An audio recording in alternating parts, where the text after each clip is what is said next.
done about that, and using, well, all options need to be on the table. We've got the Conservatives took the decision to stop processing applications from asylum seekers, created the backlog, and then they decided to use block book hotels. And that's clearly causing problems with social cohesion in some areas. So we need to look at what can be done about that. And using military bases, disused military bases, seems to me a sensible way forward.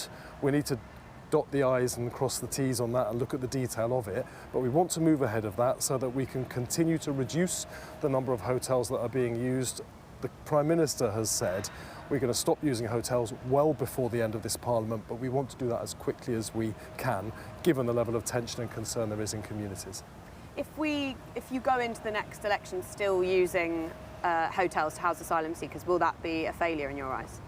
It would clearly be a failure because the Prime Minister has said we're seeking to eliminate the use of hotels before the end of this Parliament. That's what we're working at pace to do. My colleague, the Home Secretary, is looking at how we can use disused military bases, for instance, where you can use modular construction methods to quickly provide accommodation, prefabs they would have been called in previous decades, to securely and safely house people, but without causing the disruption that we see around the Conservative policy of using hotels in heavily populated areas.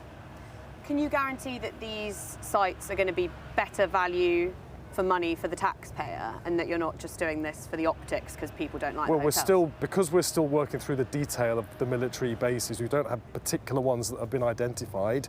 They're still talking through with the construction firms how much it would be to put the modular assembly on site. I can't give you detail on the cost yet, but as soon as that is available, my colleagues in the Home Office will make that clear. Okay. And just one more on the hotels.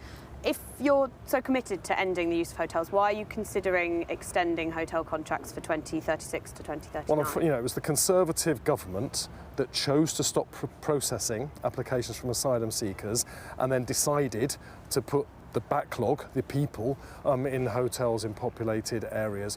We can't now just throw all those people out on the street. It would cause chaos. So unfortunately, the Conservatives' policy will have to continue until we have prepared alternative sites, such as disused military bases, where we can safely relocate people as we speed up the processing of applications so we can deal with this problem once and for all.